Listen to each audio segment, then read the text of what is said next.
दर्शकों, आज की सबसे बड़ी और सबसे पहली खबर आपको बताऊंगा, क्योंकि आज जैसे ही फिल्म द केरला स्टोरी 2 का ट्रेलर आया, देश भर में मौलाना परेशान हो गए दर्शकों। क्योंकि जैसे ही ट्रेलर आया, लोगों ने कहा यह तो झूठी कहानी है, यह तो फिल्म है।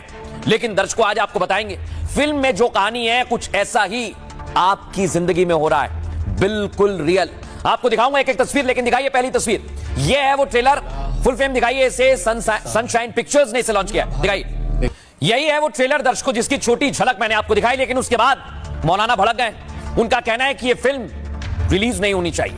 कई मौलानाओं ने इसे लेकर सवाल उठाए हैं। सबसे पहले कैसे विरोध हो रहा है वो आपको सुनवाता हूं, सुनवाइए जरा। केरला स्टोरी पार्ट 2 में दर्शाए गए उन तमाम दृश्यों को और जो डायलॉग उसमें दिए गए हैं, मैं उसे पूरी तरह से बेबुनियाद, अफवाह और मिथ्या और कोरा मानता हूं। वो एक मतलब ऐसा दिया गया बयान है या ऐसी स्टोरी है जिससे देश के लोगों को दिग्भ्रमित किया जा रहा। अब दर्शकों, मौलाना तो ये कह रहे हैं, चलिए मान लिया ये फिल्म की कहानी, लेकिन मैं आपको आज बताने वाला हूं दर्शकों, फिल्म की जो कहानी है वो आम जिंदगी में भी हो रही है। यहां मैं आपको बताऊंगा फिल्म की कहानी में क्या क्या है, और दूसरी तरफ जो आप तस्वीर देख रहे हैं ये सच्ची घटना है। लेकिन आज मैं आपको एक नहीं 7 ऐसी घटना बताने वाला हूं। पहले फिल्म क्या कह रही है और सच्ची घटना क्या है, पहली घटना सुनाइए जरा। इंशाअल्लाह अगले 25 साल में पूरा भारत एक इस्लामिक स्टेट होगा। पूरे के पूरे मुंब्रा को ग्रीन कलर से ऐसे रंगना है कि इन लोगों को यहाँ से बुरी तरह से पछाड़ के भेजना है इंशाल्लाह। अब दर्शकों, फिल्म में बताया जाता है कि धोखा दिया जाता है, लेकिन ऐसा ही दर्शकों सच्ची घटना है। ऐसा कई महिलाओं के साथ हुआ है, सुनिए जरा, सुनाइए। जिंदगी बर्बाद कर देगा, बात नहीं समझते प्यार। आप नहीं समझे हो पापा, मारो रशीदा सो नहीं है। मुझे टॉर्चर कर रहा है एग्जैक्टली, और जो कुछ हुआ एग्जैक्टली उसने मेरा रेप किया। अब फिल्म में दावा किया कि मुस्लिम बनने के बाद कहा गया नाच गाना हराम है, लेकिन बाकायदा मौलाना ऐसी तकरीरें दे रहे हैं, इनको भी जरा सुनिए आप। हमारे यहाँ ये सब नाच गाना हराम है। नाचना पैगंबर इस्लाम के नाम पर अशद हराम है, नाजायज है। अब दर्शकों, आपको बताएं फिल्म में बाकायदा बताया गया है कि धोखा दिया जाता है, लेकिन जो भाषा जाकिर नाइक की है वही भाषा बताई गई है, सुनवाइए जरा। हम कभी नास्तिक नहीं होते, सिर्फ तुम काफिर लोग नास्तिक होते हो। कुरान मजीद में अल्लाह ताला फरमाते हैं कि जहां भी आप काफिरों को पाओगे, brackets non Muslim into brackets Hindu, आप उनका कत्ल करो। अब फिल्म में दर्शकों पीड़ित कहते हैं कि हमारे बच्चों को बचाओ, और ऐसा ही देश भर के अलग अलग इलाकों में हो रहा है। देखिए जरा फिल्म की घटना और सच्ची घटना, सुनवाइए जरा। अब दर्शकों, फिल्म में दर्शाया गया जबरन मांस खिलाने की बात, बीफ खिलाने की बात, और बाकायदा ऐसा हुआ, ये एक पीड़िता ने खुलासा किया है। आप दोनों को सुनिए। भूखी मर जाऊंगी लेकिन बीफ नहीं खाऊंगी। मेरा रियल नाम चेंज करवा के सिफा खान करके नाम लिखवाया इन्होंने। उसके बाद में सर मुझे नमाज पढ़ने के लिए, कलमा वगैरह पढ़ने के लिए ये सब चीज़ मेरे को बोला जाता था। रोज़ उस चीज़ के नाम से मेरे को प्रताड़ित करते थे ये लोग।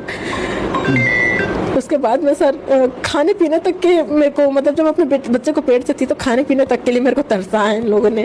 गौमांस खिलाने की आपको बात आई? जी जी जी, ये हुआ ये सर कि जब मेरे बच्चे का खतना टाइम हुआ था तो मैं अपना नाम चेंज ही नहीं करवाई थी, तो इसको स्कूल एडमिशन करेंगे ये वो करके, तो मेरे साथ उस टाइम मैं मना ही एकदम जिद पे अड़ गई थी।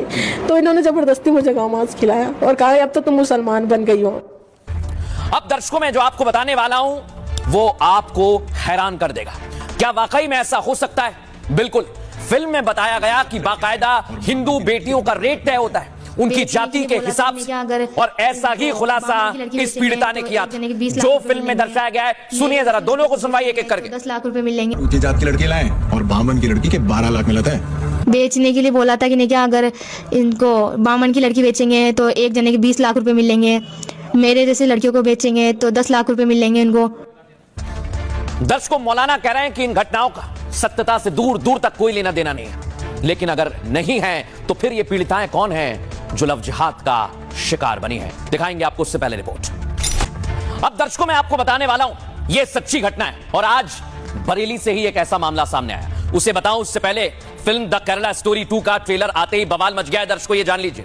ट्रेलर में दिखाए गए तमाम सीन रोंगटे खड़े करने वाले हैं जो मैं आपको दिखा रहा हूं, जिसे देख कई मौलानाओं का फिल्म बहुत ज्यादा दिक्कत पैदा कर रही है, तो वो विरोध कर रहे हैं। और केरला स्टोरी 2 लव जिहादी नहीं पूरे नेक्सस को बेनकाब करती है। फिल्म के ट्रेलर में दिखाया गया कि कैसे हिंदू लड़कियों के रेट तय होते हैं। जाति के आधार पर हिंदू लड़कियां 10 से 20 लाख रुपए में बेची जाती हैं। एक सीन में हिंदू लड़की को जबरन बीफ खिलाने के लिए मजबूर किया जाता है। अगले 25 साल में भारत में इस्लामिक राज के ख्वाब को भी फिल्म में दिखाया गया, जबकि हकीकत में भी 2047 तक गजवाए हिंद की कई साजिशें पकड़ी जा चुकी हैं। फिल्म ने उस खौफनाक सच को उजागर किया जिस पर लोग बात करते हैं, डरते हैं, दर्शक बात नहीं कर पाते। और इसी सच को देखने के बाद मौलानाओं का पारा हाई हो गया। कई मौलाना ने केरला स्टोरी 2 को बैन करने की मांग की है दर्शकों, जबकि हिंदू संगठन और साधु संत फिल्म के समर्थन में आ गए, क्योंकि फिल्म में कई ऐसे पहलू हैं जो जिहादी साजिश को उजागर करते हैं। इससे पहले द केरला स्टोरी के नाम पर भी भयंकर बवाल हुआ था, जिसमें केरल में हिंदू बेटियों को मुस्लिम बनाने के षड्यंत्र को दिखाया गया। द केरला स्टोरी 2 की कहानी राजस्थान से मध्य प्रदेश तक अलग अलग घटनाओं पर आधारित है।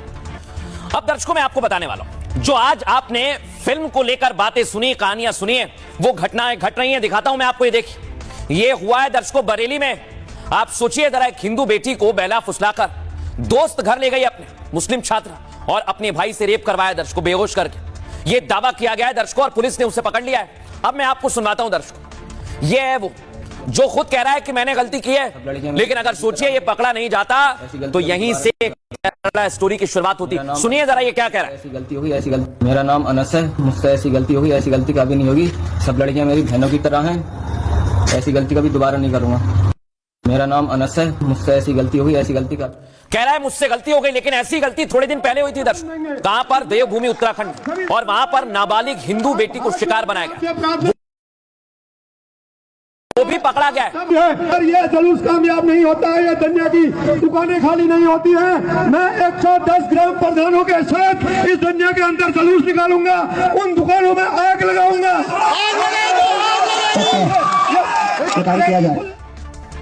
लेकिन दर्शकों आज चिंता की बात क्यों है? क्योंकि ये नेक्सस काम कर रहा है और इसका खुलासा हाल ही में हुआ था। छांगुर याद है ना आपको, छांगुर का कैसा नेक्सस था? ये वही छांगुर है दर्शकों। यूपी में छांगुर जैसे संगठित गिरोह तो अब खत्म हो चुके हैं, लेकिन हिंदू बेटियों के खिलाफ लव जिहादी साजिशें अब भी जारी हैं। अल्मोड़ा में नाबालिग हिंदू बेटी के शैतान सुहेल ने उसे निशाना बनाया। यूपी का सुहेल उत्तराखंड में किराए पर कमरा लेकर वहां पर रह रहा था। इसी दौरान उसने अल्मोड़ा के दन्या गांव में हैवानियत को अंजाम दिया दर्शकों, जिसके बाद पूरे अल्मोड़ा से मुस्लिमों और बहारियों का विरोध शुरू हो गया। आपको बताएं, इसी तरह यूपी के बरेली में हिंदू बेटी के खिलाफ खौफनाक साजिश हुई। आप हैरान हो जाएंगे दर्शकों, मुस्लिम सहेलियां हिंदू छात्रा को बहाने से अपने घर बुलाती हैं। आरोप है कि घर पर हिंदू छात्रा को नशीला पदार्थ पिला दिया गया। हिंदू छात्रा के बेहोश हो जाने के बाद सहेलियों ने छात्रा के भाई के हवाले कर दिया। सोचिए आप, इस दौरान अनस नाम के आरोपी ने हिंदू छात्रा से दरिंदगी की, यानी हिंदू बेटियों को फंसाने के लिए मुस्लिम लड़कियों का इस्तेमाल किया जा रहा है। दोस्ती के नाम पर मुस्लिम लड़कियां हिंदू बेटियों का पहले तो भरोसा जीत रही हैं, फिर भरोसे के बहाने उन्हें मुस्लिम तौर तरीके सिखाने की कोशिश करती हैं। मुरादाबाद में इसी तरह हिंदू लड़की को बुर्का पहनाने की साजिश हुई थी, आपको याद होगा, मैंने दिखाया था। अब बरेली में तो मुस्लिम सहेलियों ने लड़की को अपने भाई के हवाले कर दिया। और दर्शकों आज मैं आपको बताना चाहता हूं, इसको लेकर हमने एक्सक्लूसिव बातचीत की है पीड़ित परिवार से। सुनिए पीड़ित की मां क्या